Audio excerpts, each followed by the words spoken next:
Hello,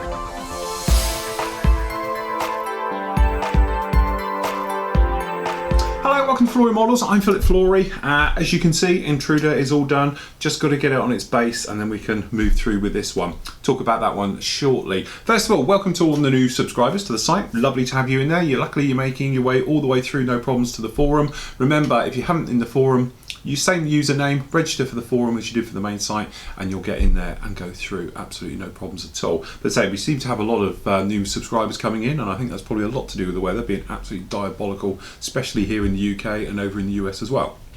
So anyway, as you can see, Intruder. Fantastic build. I do quite a long-winded speech at the end of the reveal build for this one, which I might put on next week's show.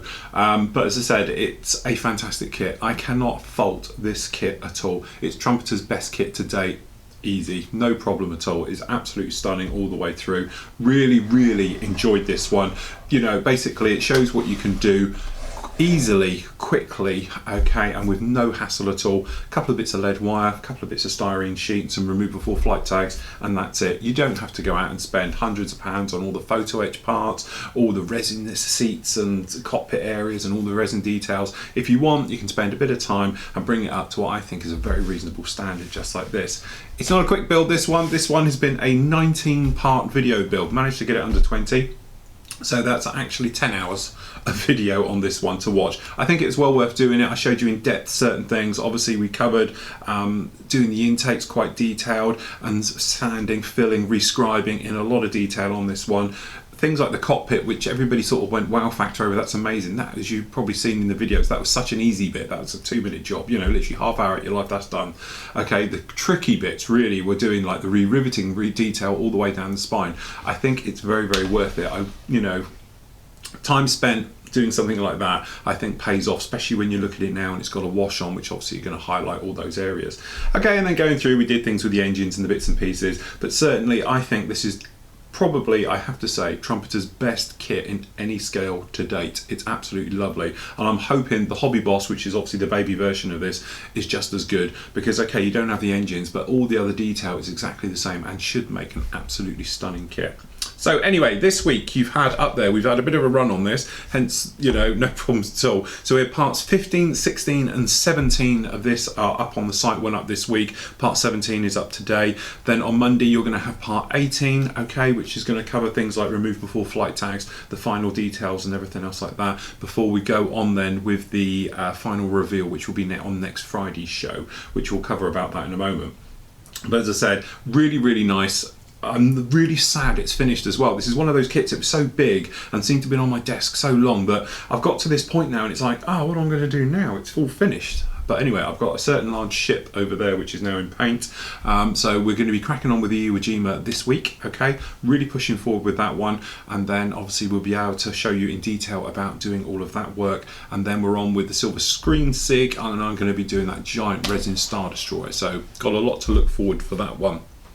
Other things you might have noticed as well, obviously if you're watching this particular video, you're not seeing it in the highest res we can do, because obviously it's just a new show, but certainly the videos are all now in 1980 by 1080p, and they are not at 12 megabytes per second, the actual resolution. They're actually at 16. I've cranked it right up because we can get away with that. Still haven't had our new fibre optic put in and switched on yet. It's in, it's just not switched on yet, so we're hoping that'll be in the next few weeks, but certainly it's well worth it. You guys that have seen this one, you know, last week, and obviously parts this week, would have seen that it's now in the new upgraded. So I think we started on part 16 and 17 are in the new HD, and then 18 and 19 from now on will all be at 16 megabytes. What's that mean? Probably not much if you're watching it on the player on the site, but certainly if you're in a situation where you want to watch it on your telly.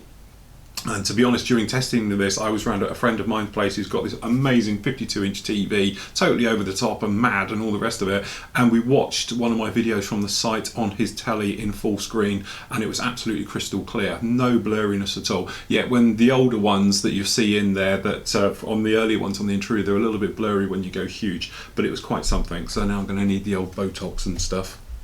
Anyway, so we've had, I say, a great week with this one. I'm going to be getting on, get the ship completed. Hopefully it won't take too much because, to be honest, it's all the work done. So it's all going to be painting and all that stuff that I really like. So I can get on with that next week. And then, as I say, in with that Star Destroyer. I know a lot of you are asking about the Star Destroyer. It will be starting not next week, the week after. And I'll be talking about it here on Flory Models and everything else like that. The cabinets aren't here yet, to be honest, my new display cabinets. I had loads of emails about those. I got mine from Argos, okay, if I'm honest. In the UK, you've only got a couple of options if you're doing it on somewhat of a budget. These ones aren't cheap, they're £170 each. Now, the reason I do that is they're slightly bigger, and I did write the measurements on my little list here to show you, or tell you even. I've got to see if I've still got them here. Yes, okay, the thing with it is that the width is 60 centimetres. Now, I know that doesn't seem a lot because the other ones are only sort of 40 odd, but when you're trying to get this in there, these ones fit into the Argos catalogues here in the UK because they're actually, the depth is 33, okay, and it's by 58th on the width. They are a little bit bigger than that because obviously I've got one here, okay, and then they're something like 180 centimetres tall. They do another version which has got more shelves in it, but it doesn't have a mirror on the back. Personal choice, it's an extra tenner, so you can have more shelves or you can put your own shelves in, which is something we'll talk about in a couple of weeks because I'm going to have more shelves put into mine, but they haven't arrived yet. They're here due on Monday, so what I'm going to have to do is pull all the stash out. I'm going to have to pull everything out and rejig everything, so there might not be a new show, a full one next week. We'll just have to see how it is. If it is, it'll be me putting flat pack furniture together. But that's where those display cabinets are coming from. If you've seen that one that we've done in many walkarounds before, it's just the same as that, okay, same colours and everything else, and then it's got a nice mirror at the back. You've got the shelves, but it does mean you can get in this size kit into it, yet the ones that you can do from other stores, shall we say, they don't tend to be the actual 58 centimeters long, so you can't get things like this in unless you have them at an angle and stuff like that. But anyway, they'll be in next week. We can get them in and sorted. So he says, making sure we're back to here. Next up, we saw him last week. Okay, this is Tony Johnson's man cave video. He's done a fantastic job, very professional, John. You're going to be stealing my job at this rate, okay? And you can see all about where we saw his TARDIS at the end of this week's show, where he's done it again and done us a little run through of his man cave. So let's have a look and go down under to Australia and see John's man cave. Hi everybody, my name's Tony Johnson. I'm 51 and I'm from Brisbane, Australia. You may realise from my accent that I'm not actually Australian. Not by birth anyway. I came to Australia about 16 years ago from England, and I was born in the northeast of England in the county of Durham. I've been modelling now for approximately 6 years. I've been a member of Phil's site for approximately 2. I got into modelling quite by accident. I was in the toy store with my wife one Christmas buying some gifts for my daughter, and as my wife was looking at other stuff, I wandered and found myself in an aisle and full of model kits. And I looked and I thought, whoa, I haven't seen those for a long time. I built the odd Airfix kit when I was a kid, but that was all. And then it was just all stuck together with tube glue and no paint, etc. Anyway, I ended up picking up, I think it was Academy's Corsair. And I said, oh, I think I'll just do this for a bit of fun. Bought a tube of glue, brought it home, built the thing in about an hour. No sanding, no nothing like that. Just put it together and put it on the desk and thought, well, I'm quite pleased with that, looks okay. Then a couple of days later I decided, well, why not give it a lick of paint? So back down the toy store, bought some Tamiya paints, they have the complete Tamiya range. I've got little bottles of enamel. I didn't know the difference between enamel and acrylic or anything like that. But I brought the paint home, had some brushes already, gave the planer coat of paint, and again thought, not too bad that, quite happy with that. In fact, I thought it was that good that I decided I might build another one. This time I went to my local hobby store where I thought there might be more of a bigger collection of models, and yes, I was right, there was. This place was a big Aladdin's cave. It had trains and slot car racing and RC controlled planes and stuff like that, and a quarter of the store was basically dedicated to plastic kits. And I wandered around for about an hour looking at all sorts of models that caught my eye, and eventually picked up I think it was a Hasagara Spitfire, and came away with that. And as I was standing at the counter ready to pay for the model, I looked round and there was this glass showcase with planes in, and I just looked and, oh, these things were wondrous. They were finished well, the painting was beautiful, no glue marks, nothing like that.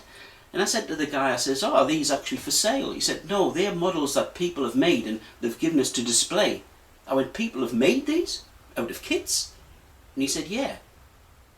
I thought then, looking at my sad Corsair, I wasn't doing things right. So I decided, right, okay, I brought the kit home, I went on the internet and I put in how to make a plastic model aeroplane. Well, didn't that open an Aladdin's cave? Long story short, all of a sudden you learn about things like weathering, glues, fillers, all this kind of stuff. And I decided there and then, well, if I'm going to build model kits and I'm going to enjoy it, I need to start getting serious about it. And that started the collection of all the tools and everything that I've got now, and the hours I've spent on the internet trying to develop the skills that I've learned. And obviously Flory website has helped as well. Phil's a great teacher and I enjoy every minute of looking at his videos and stuff like that. But anyway, that's enough about me. Let's have a look at my man cave. Well guys, this is my my man cave. I'm fairly fortunate in the fact that I convinced the wife that I could lose half of the garage to building my own man cave, which is fairly good because I can get away from it all, shut the door and get on with the modelling out of the way of everybody else. So let's go and take a look inside. Okay, what's inside the man cave? Right, a couple of colour reference charts for looking at numbers of paints. It's got the guns range there and the Tamiya range. Plenty of paper towel for the odd mess here and there. Coming around, everything in this corner here is basically related to airbrushing. I started off with an Aztec airbrush, didn't particularly like that, and then on Phil's advice I then got myself the Evolution, and behind that is here a Badger Renegade, which is my backup airbrush. You may notice that the both airbrushes are fitted with moisture traps. That's a bit of a necessity here in Brisbane with the humidity. Without those I was getting a lot of spitting, so yeah, a bit of a necessity. Coming down here we have the usual trays of bits and bobs. That's hoses and spare parts for the airbrushes. Cheap sticks that I get from the discount store, which I use for stirring paint. Sanding sticks. Not many of those left now. I might have to pay another visit to Phil's shop and get some more. My compressor, just a little compressor, but it does the job for me, no problem. Clear. Can't get Future here in Australia. Can't get Clearer here in Australia, to be honest. That one came from New Zealand. Brought it back when I was on holiday, and I believe they've actually stopped making it now in New Zealand. So I'm not sure where I'm going to get my next bottle. Windex. I use that for cleaning my airbrush. It's fantastic stuff, and it's very, very cheap, especially when you're just doing a quick colour change. You just drop that in the cup and spit it through, and the airbrush is clean again. I do have some dedicated airbrush cleaner there, but I tend to use that when I'm doing a thorough clean of the airbrush. Matchsticks, again, I get those from the discount store. A bag of those, I think 500 was about $2, and I'll never use them in my lifetime for stirring paint, etc. Coming around here, here's my dedicated airbrush station with the extractor, which I knocked up myself. The extractor goes outside and into a large container.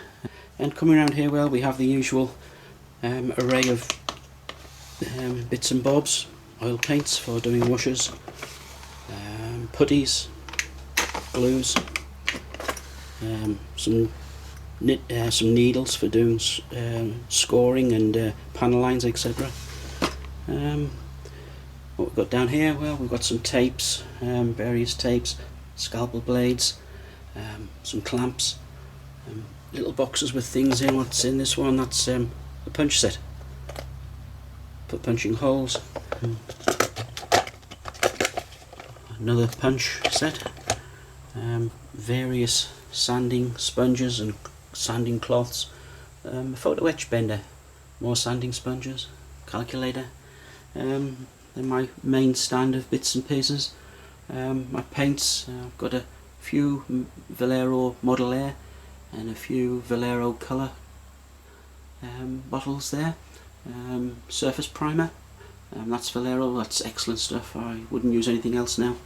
A few Mr. Hobby Guns paints, Mr. Hobby Guns metallics, Model Master metallics, some Games Workshop Citadel metallics. I believe they are actually have changed now, and they're not called what they used to be called. So I'm going to have to do some investigating, see if I can get some more of those. Some Citadel washers. Very handy bottle opener. Get yourselves one of those, guys. My Tamiya paints. I don't have a big selection of paints. I tend to get all the Tamiya range and most of the Mr. Hobby range locally. Don't have to send away overseas for paints anyway. We're pretty good here. We've got some good model shops. Phil's Pigments, which I've been using a lot recently on my group build for the TARDIS, if anybody's seen that. The usual array of stuff. Some Microsol, Microset, Micro Mask, Gator Glue, some CA Kicker, Surfacer, Mr. Surfacer, and Perfect Plastic Putty. This stuff's my best friend now. If you don't have any of that, please get some, it's great stuff. A little gadget there for holding pieces when I'm airbrushing. Here's my main work area. Couple of desk lamps to help the aging eyes, and then we have the usual stuff that we all have. Selection of paintbrushes, files, tweezers, clamps, cutting bits and pieces, silver pencils for doing weathering, lolly sticks. I use these quite a bit. I tend to stick parts to them with double-sided tape for painting, and again, you just get those from the discount store and throw them away. Wouldn't be without these guys. Scalpels, my preferred weapon of choice when it comes to cutting. This particular scalpel here, I got given to me when I started my apprenticeship 100 years ago, and it is my favourite weapon of choice. I wouldn't use virtually anything else for cutting. I just love them things, love them. Plastic clothes pegs, again from the discount shop, make great little clamps, absolutely superb. Got little rubber jaws as well, so it doesn't damage the plastic. Brilliant stuff. That's the Fuji camera that I usually use for doing all my work in progress shots. Some more clamps. Coming around here, I have a wall of various implements, some files, pliers, etc. Cutters. These particular cutters with the black handle there, these are the ones I use all the time for cutting from the sprues. I find them brilliant. Dental picks, little hammer, little scissors, them ones there, nail scissors which I use for mainly cutting out decals, etc. Saws, scissors, collection of rulers, compass cutter, templates for doing panel lines, etc, etc. Some more clamps. And then coming around here, some of the models that I've made, maybe a few of you have seen this already. This is my entry for the group build, the silver screen one, the Doctor Who's TARDIS. Been on with that for probably about 3 months. It's just finished now, so I'm going to be putting the photos of that up pretty soon. Some of the models I've made previously, this was for another group build, the Korean War one, so it has the Seafire, the Corsair and the Firefly. Yeah, the T50,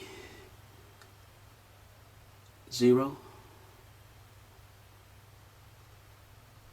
Thunderbolt, F16, Staunch, Tamiya Staunch, Tamiya Messerschmitt, Tamiya Corsair. In the corner here, a shelving unit with various things on. I've got a bottle of Pledge One Go, which we can get here in Australia. Not sure if it's as good as Future or Clear yet. I haven't tried it, but one day I'll give it a go. Balm degreaser. I use this for stripping paint from parts that I want to repaint. Great for that. My collection of styrene strip, which I use fairly often when I'm doing scratch building. Odds and sods again in drawers. Some reference material.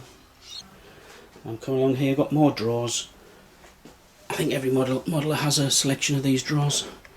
In here actually, I have a model which I haven't finished yet. This is the Wingnut Wings Fokker, the Eindecker. I will get back to that at some point. I just got enthralled in doing the TARDIS and a couple of other bits, but that is safely put away and will be resumed shortly. What else have I got here? Got some sponge. Keep that. Oh, I've just started a collection of bits of brass pipe and brass rod. Some electrical components that I needed when I was doing the TARDIS. Soldering iron. That's the Lancaster that I built for the Tamiya out of the box build. It's a big thing. Not sure what I'm going to do with that. So yeah, that's my man cave. Oh yeah, and at the top there, I don't have a big stash. Got an Arado seaplane to do there, and a Lynx, a Hornet, a 32 scale Hornet, another Wingnut Wings kit there to do. The Tirpitz, I've just bought that one actually. Been inspired by Stefan's build on the site. I may do that after I've done another project which I'm just about to start.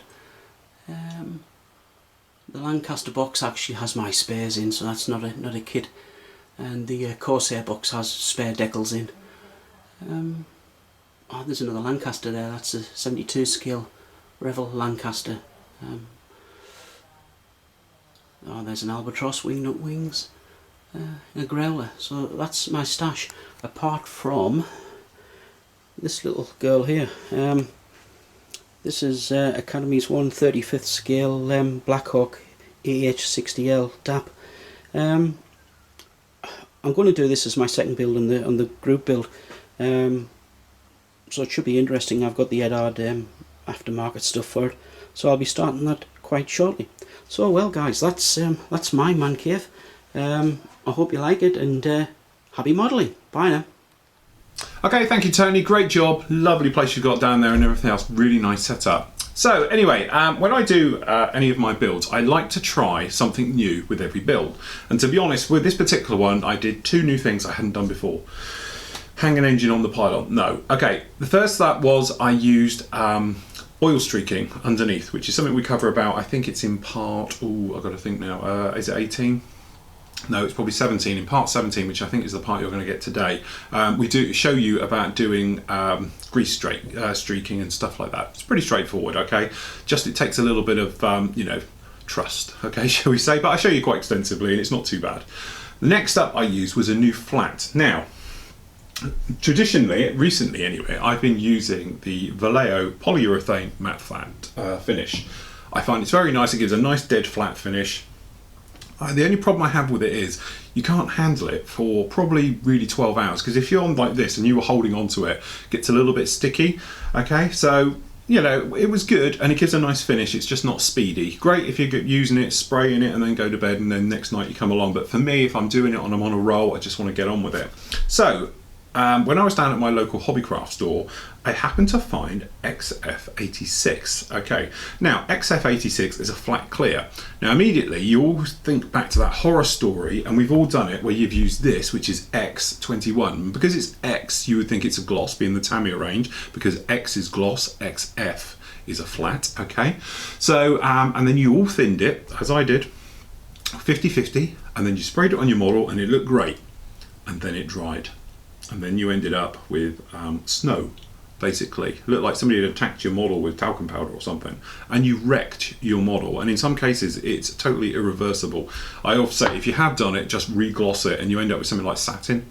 Okay, but it's not nice stuff. And really, what it is, it's designed to be used with your Tamiya paints. Okay, the idea being is you put a little bit of this in with your flat paint, and it will give you a dead flat matte finish to things like figure painting, doing uniforms, things like that. That's really what it's designed for doing. It's designed to matte down, matte paint, make it even more dead flat.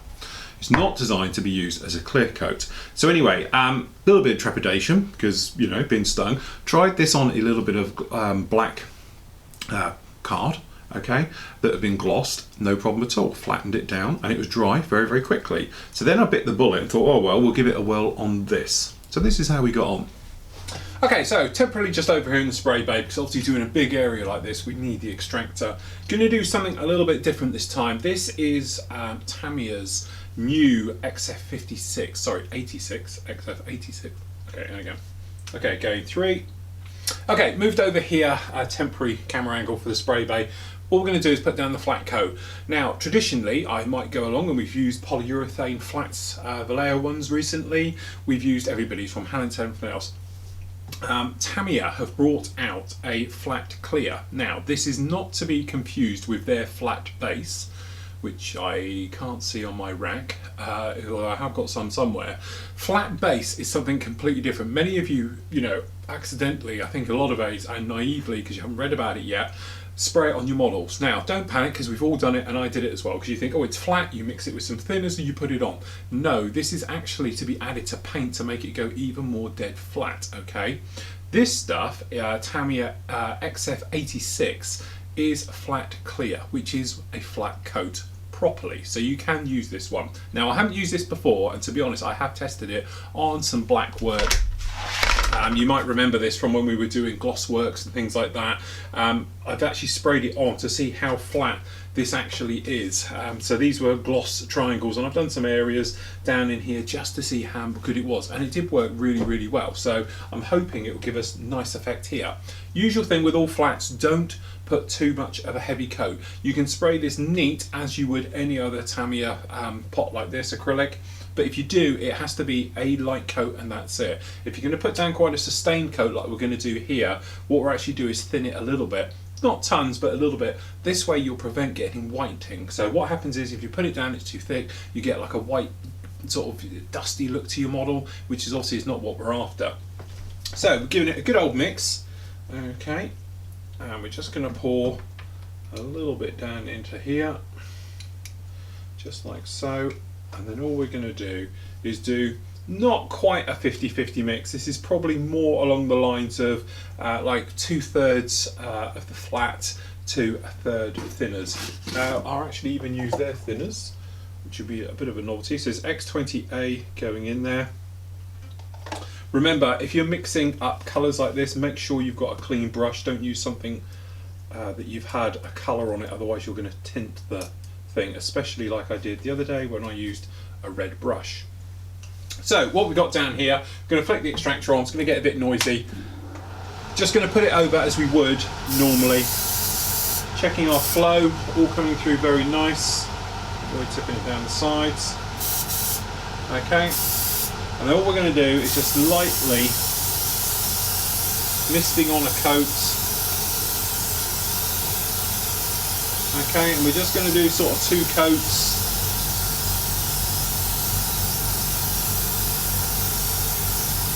Okay, the first one, you go down, give it around about 20 minutes to go off, okay, and then give it a second coat over it. Okay, so we just do it like this, turn this guy around.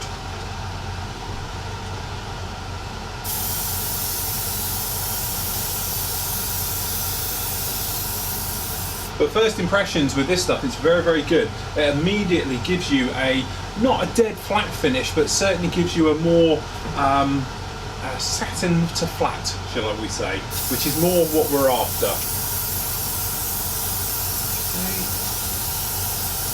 That's the first one on. Alright, so we're going to just do it like that, and then what we're going to do is come back a little bit later. I'm going to be about this far away, I'm going to be about 2 foot away, and we're just going to mist on a coat like this. And this will just give us a really dead flat finish to it, just like that. But that's basically the secret to it. Nice way away and let it build up gently. Don't put down too heavy a coat, otherwise you're going to get that white chalky effect to your model and everything else like that. But really happy. It does tend to be really good stuff, this. As I say, I've tested it before, chucking it over this because it's a brand new sort of product to me, and I really, really like it. It could be my flat, you know, of choice from now on. Okay, so flat coat been drying completely overnight. Okay, really happy. That stuff is absolutely brilliant, which is find out where it is. Here it is, which is this Tamiya XF86. Really nice. The great thing I prefer about it to perhaps using the polyurethane, which has been my one of choice before, is it dries pretty quick. You know, the polyurethane tends to be a bit tacky for a couple of hours. Other people's gloss coats, things like that, tend to take a long time to go off. This stuff, to be honest, I got it out of the spray bay, brought it over here, 10 minutes later, handling it and testing it and things like that. I was playing with the wings and that just to see how they came out. As you can probably see, like, what you have to appreciate here is we've got these huge studio lights to illuminate all of this. What that does is cause a massive amount of glare. So when you've got a situation where this may look a little bit satin to you, trust me, as I'm looking at it, it's more like flat here.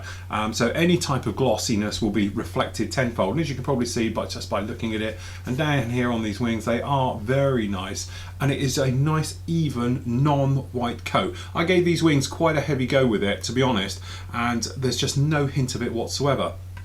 I also, which was quite a nice touch, went around, as you can see, and we did this guy. Now you might remember when we did the nose cone, it was very glary on camera. You can see it's knocked that back quite a bit, and you know, looking at them now, but what it does do is give it great texture. It's a very nice texture to work with the wash, because then when you come along with the clay wash and you're whacking it down, it gives it a very, very nice even coat to stick to. So what we did, we re-washed a couple of parts on this, just to go around and give them a little bit more of effect, and it worked really, really well. So I do highly recommend the Tamiya stuff, and I'm probably going to be using that from now on.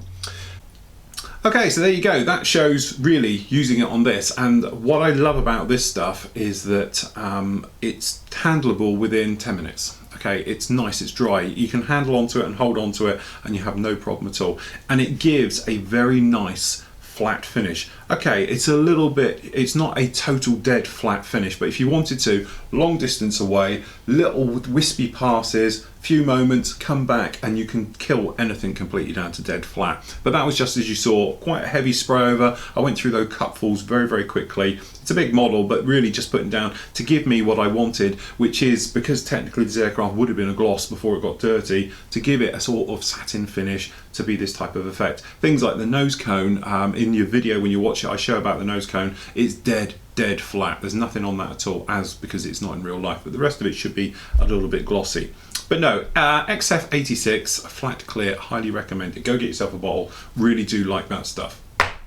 Anyway, just to finish up today, we have a couple of things got to talk about. The SIGs and group builds. Okay, so we've got the buddy builds going on at the moment. Have to mention this, Paul Metcalf and Dean Reynolds, who Paul is ex-RAF firefighter and Dean is current Royal Australian firefighter. No, he's not, he's a Kiwi. Yeah, similar, sorry. Anyway, they are doing fire support vehicles, which you've got to remember it now, and I haven't written it down. It's the ARRFF, is it? Which is Airfield Rescue Firefighting Vehicles.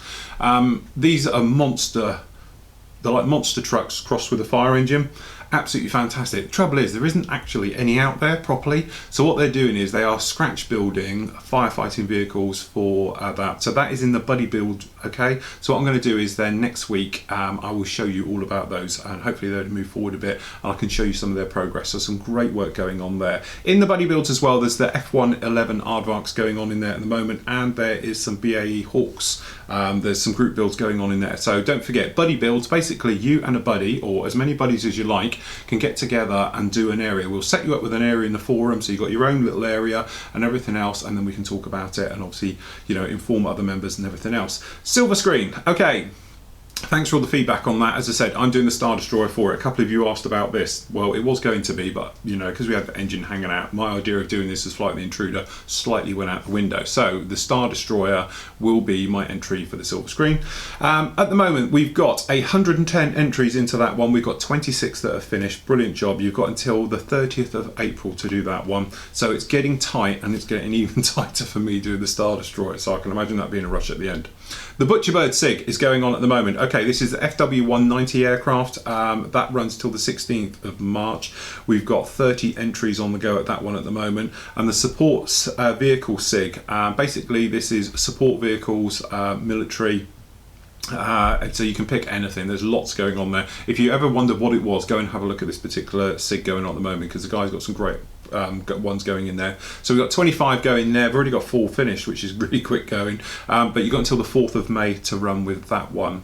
Got to mention as well, I was going to pull it on the draw. I was going to do the live draw with my little app thing. But no, everyone kept saying, who won the draw? Who won the draw? So I had to reveal it in the actual forum. So the prize draw was run by Paul Hart. He gets a year's subscription to Flory Models, and he had the full complete range of our sounding stick range as well. So he got that one. The prize draw is open now for members. Remember, you have to be in the forum. There's a thread at the top. Spoken about it a million times before. Okay, just put in there, count me in, something like that. And then obviously the winner is picked at random, and I'll mention it on the forum from now on. But I like doing it on the show. It's great. I have my little app. I've got an app all sorted, and I was going to... No, I'm not upset about it. Anyway, that is really it for this week. As I said, I've had a great 2 weeks really on the bench working on the Intruder, so I'm hopefully going to get really back in the swing of it and everything else. Going to get the Iwo Jima out of the way, and then we can work on that really special Star Destroyer over the next few weeks. I said about it, I'm not sure if there's going to be a new show next week. Purely because, I'll be honest with you, I've got a couple of people coming over for Airbus training at the early part of next week. Then obviously I've got to do some work for the site and everything else. And at some point I've got to pull this entire place apart to build and put in and install all these new display cabinets. So it might be like Beirut in here, so I'm not sure if we're going to have a new show. So if not, apologies, I will sort you out something special anyway, as you know. So until next week everybody, happy modelling and take care.